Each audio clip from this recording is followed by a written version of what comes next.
Welcome to Real Rockford Files, for tales of the paranormal, supernatural, and the flat-out unbelievable. Today I'll be sharing ghost stories, specifically from Illinois. Let's get into it. Story 1. I am not much of a writer, but I believe that this story deserves to be told. I am the type of person who has always searched for paranormal experiences. I used to work as a ghost walker, took people on tours of haunted sites in my town, and I collect books on Bigfoot, ufology, and I also read tarot cards. My grandmother also believes she is a psychic, so I truly have been around the supernatural my whole life. That being said, I am also a skeptic, and I like to find rational explanations to supernatural experience whenever I can. This story is about one of those times in which I was left feeling that the veil between the living and the dead isn't as thick as some would believe. In March of 2019, my girlfriend and I traveled from Toronto to Chicago to attend a work conference at one of the many older hotels found in downtown Chicago. The flight was brief, and thankfully customs gave us no troubles. We took to the train from O'Hare to the Loop and made sure to stop at the Nutella coffee shop before checking into our hotel. The check-in was uneventful, and we were amazed to discover how many of our favorite movies had been filmed in this hotel. We walked up and down the staircase many times and took many pictures. We were especially excited to meet the CEO of our company on the elevator before the conference. Everything was going great, and we were very excited to be there. The conference was to take place over 2 days, and we were set to attend workshops on each of those days. The first encounter we had in our hotel was smelling cigarette smoke coming from outside our room before opening the door. Neither of us smoked, so we were surprised and a bit concerned to have this happen. We nonetheless went about our day and attended our workshops. The second encounter was more unnerving. While unpacking our clothes, we both witnessed the light in our closet turn on by itself. There is no way either of us did this, and I would be very surprised if it was an electrical problem. We both nervously laughed about it and joked that our room must be haunted. The next morning at around 5 a.m., my girlfriend and I were both awakened to the sound of a woman crying from inside our bathroom. We were both too scared to even acknowledge it to each other, and we both just kept our eyes closed and slept through it. I to this day think that our room was in fact haunted and that we experienced a spirit from another world. Part of me wanted to reach out to the entity and try to help her. I feel that the more paranormal experiences you encounter, the less afraid you become. I truly hope to one day be able to help these spirits and to help them find resolve in the afterlife. Thank you for reading. Story 2. In the summer of 2009, I was visiting Chicago for a work trip, stayed at the historic Hilton Chicago across from Grant Park. My sister also lives in Chicago, and my trip coincided with her bachelorette party. After work on a Friday evening, I had dinner with my sister and 2 of her friends. I distinctly remember only having 1 glass of wine at dinner, since the next night would likely include more drinking at the bachelorette party. After dinner, I went back to the hotel room and fell asleep. While sleeping, I started to have a vivid dream. I was stuck in an elevator. The elevator stopped working. I tried using the intercom to call the operator. The operator started screaming at me through the intercom. It sounded like a cacophony of multiple voices screaming. Suddenly, I woke up. My heart was racing. And that's when I realized being stuck in the elevator was a dream, and the voices that were screaming at me were actually coming from the hallway. A group of people walking through the hallway were being ridiculously loud. Reality hit me that I had been woken up, and I remember feeling very annoyed and thinking I probably won't be able to fall back asleep. I was curled up in a fetal position on my right side. I flipped over to my left side so I could see the time on the digital clock. It was 4 a.m. I sighed. I feel anxious about whether or not I'd be able to fall back asleep. I then rolled from the fetal position onto my back, and that's when I saw it. Standing at the foot of my bed, directly in front of me, was a man. This man was not completely solid, but more solid than an apparition. I could make out every single detail on this man's face, but there was definitely a low-key glow radiating from him. To this day, I could spot this man in a lineup. His hair was reddish and thinning, high cheekbones, faint mustache, pointy nose. He was wearing a cut-off Celtics jersey. He was staring at me and smiling slightly. Creepy in a I'm standing in your hotel room staring at you creepy way, but not overly creepy. I did not sense this person to be evil, but I was still scared. We stared at each other for what felt like 5 minutes, but was probably 10 to 20 seconds. My thought process during this time went something like this. Did one of those people in the hallway break into my room? No, this doesn't feel like a real person. This feels like a ghost. Maybe it's my guardian angel. Shouldn't my guardian angel be wearing something nicer than a cut-off jersey? Am I having one of those sleep paralysis moments? Can I move? If it's a ghost, wouldn't he have left by now? He's still staring at me. It must be a real person. Oh my God, there's a real person in here. At that moment, I decided this person was real. I sat up in my bed and screamed while staring directly at this guy. And all of a sudden, right before my eyes, he just faded away, almost like pixels dissolving into the air. I'm still sitting in the same spot, breathing heavily. While sitting, I started looking around the room because I was still confused about what had just happened. The door to the bathroom was slightly ajar, and as I looked into the dark doorway, I saw his face again, staring right back at me. We locked eyes, and then once again, he just faded away like pixels. I have never been so scared in my life. I felt incapable of moving or doing anything. I was so scared. I curled up under the bed covers, completely awake for the next hour. Eventually, I grabbed my cell phone off the nightstand and called my boyfriend, now husband. It was 6 a.m. in New York at that point. He didn't answer. Eventually, I got up and went to yoga in the park with my boss that morning and told her the entire story. Then I asked 2 different hotel employees if they ever heard any stories, and they said no. I can't imagine that is true given the historic nature of the hotel.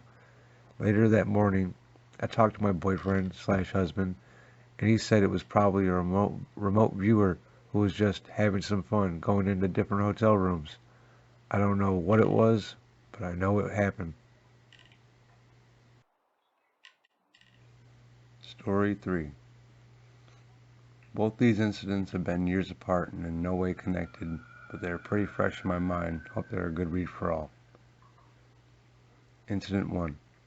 It was in 2010. My husband and I lived in a townhouse and were avid horror show fans. We literally watched only the Ghost Hunter episodes on every channel, haunting movies and TV shows, Ghost Whisperer, etc. It was fun for us, honestly. We didn't take any of what we watched too seriously. One night, it would be around 12:30 p.m. to 1 a.m. I remember being in a dream-like state and clearly seeing something standing behind our bedroom window curtain. It had long hair which was blowing around, and I could see a hand coming out from behind the curtain. For a minute or so, I felt totally paralyzed with fear. It was as if my subconscious was telling me to wake up before whatever it was comes out from the curtains. I could feel the sweat on my back and using all the strength I could muster to sit up on the bed. And my husband sat up on the bed at the exact same time. We both jumped and then looked at each other. I asked him, "Bad dream?" And he stares at the curtain and describes exactly what I had seen. I was shaking by then, and we both left the room and went to sit in the living room all night. It never happened again, and I never felt unsafe in that house. We did increase our number of TV shows we watched, though. Incident 2. This was less dramatic. We were returning from a party late at night, around 1 a.m. Our 6-year-old was sleeping in the back seat. There's a road near our home which is a wooded area and has estates, horse riding institute, and golf courses on each side. The road is kind of hilly, so you feel like you're on a smooth roller coaster. I could see a white figure about 100 yards from us. I thought it was a white smudge on the windshield, honestly. The figure stayed the same size, even though we were close to it. The car went right through one of the spots when we were right next to the white, misty figure, and the proximity alert on the car beeped.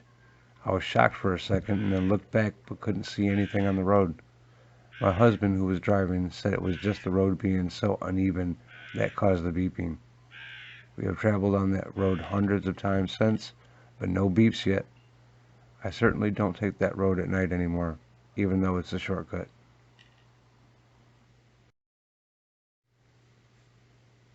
Story 4.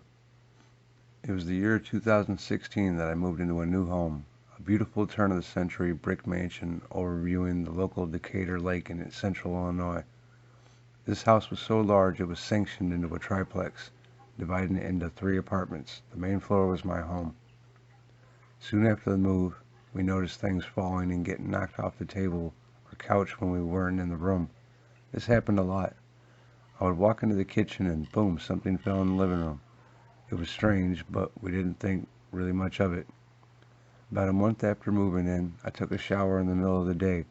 Just as I finished and flung open the shower curtain, my hair dryer across the room turned on simultaneously. How weird. I was slightly creeped out by this, but figured maybe it is the old house having electrical issues. Maybe the moisture of my shower sparked something. Maybe static electricity. I was definitely creeped out, but still did not feel the need to tell anyone and brushed it off as a coincidence. 2 days later, at 2 a.m., my boyfriend got up to pee while I was dead asleep. I was awoken by a horridly loud rattling, clunking sound that only lasted about 4 seconds, followed by my boyfriend's loud cursing. I shot up in bed, yelling, "What the hell was that?" My boyfriend was panting and noticeably spooked. He said he was just taking a leak, half asleep, when out of nowhere his electrical travel razor that was sitting on top of the porcelain water reservoir turned on. The vibration and rattling on the tank was ear-numbingly loud at 2 a.m. in the morning.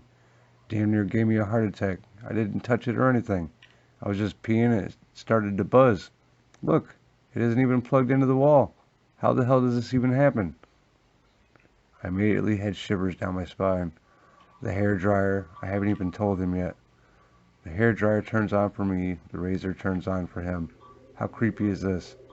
My boyfriend and I were not really into paranormal things or believed in ghosts, but here we are, thoroughly creeped out in this old brick building.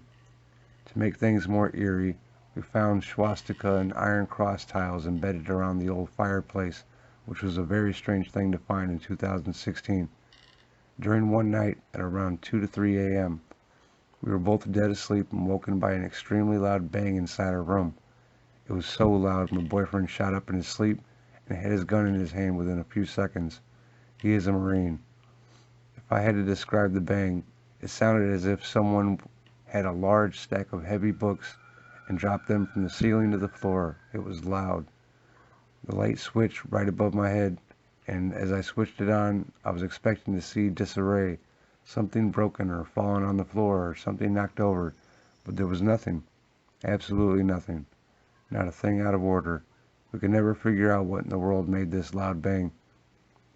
As the months passed, my boyfriend and I broke up, and I lived there alone. At night, I frequently noticed that right at the moment I was drifting into a sleep, I would be woken by what felt like screaming directly in my ear, and I was accompanied by what felt like electric jolts in my brain. It felt very wrong, violent, and as if I was being attacked. These electric jolts almost felt like seizure activity, and I started to worry that maybe I had developed a seizure disorder or a brain tumor. A month or so later, I had a date over for the first time. We were sitting on the couch talking when he suddenly interrupted me and said, "I'm sorry, I don't want to seem weird or freak you out, but I can't focus like this. Do you by any chance believe in spirits or ghosts?" I looked at him with a blank stare. He didn't know any of the weird things that have happened since I moved in, so I answered with, "Well, not really, but since I moved here some weird things happened that kind of make me wonder." He smiled and said, "I really, really hope I won't deter you or make you think I am nuts, but I've been able to see spirits since I've been in little, and definitely you have one here. Female, she is standing on your porch right now." He looked uneasy and pointed at the screened-in porch. I think all the blood has drained out of my face at this point. I was so shook at what this stranger in my house just said. He continued to tell me that she is wearing a bathrobe and she used to live here. 50s, maybe 60s, he said. She died here in the bathroom. Suicide in the bathtub. I was just flabbergasted at this point. So as soon as he said all that, I started telling him about all the things that have happened since I moved in, and he validated all these occurrences as most certainly her doing. Shortly after I moved out of the house and into a small one-bedroom lake house across the lake, I never felt the strange electric jolts in my twilight sleep again, and never had electric objects turn on or off, or have things constantly fall onto the floor. This only occurred in this house. The same guy that told me about the female spirit came and visited me about a month or two after I moved out. He told me how much he liked my new place, and how it is such a better, healthier place for me to live in. He continued to tell me that he didn't want to make me uncomfortable or anxious at the time, but he is so glad I am out of that place. There was a darkness at this old house, and the female spirit was not friendly. She wished me harm. I was never a believer in ghosts or spirits, but after this experience, I am 100% sure the place was haunted.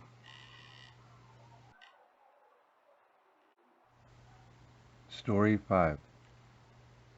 Early in the year, I woke to my son saying "Mom" in an urgent tone. His room is far enough away so I can only hear if he's inside the room or by my door. When I got up to see what was wrong, he wasn't there. Checked his room, and he was asleep. Mentioned this to my boyfriend. He just laughed about it and thought I was dreaming or something. A couple months ago, it happened again. This time sounded like my younger son, a toddler's scream cry, like he was in distress. Woke up and turned the lights on, and he was fast asleep. Checked my other son, and he was also. Mentioned to my boyfriend, but he didn't think much of it. Last month it happened again. I woke to my son saying, "What's that?" Again checked him, and he was asleep. Went back to bed and was woken again to what sounded like a yelling, unsure from who. Checked again, everyone was asleep. Told my boyfriend the next day. Again, he thinks I'm just dreaming or something. Last week I was at work and came home. Casually, my boyfriend said when he was napping during the day while I was at work, he heard me say his name. One thing he said sounded urgent, which is something I didn't tell him. Been in this house 4 years, never anything until now. Thinking of doing some cleansing with sage. Curious of what it could be. Baby is 19 months old now. The oldest son is 12. This has happened once before when my oldest was a year or two. Heard what me and my ex at the time thought was my son crying.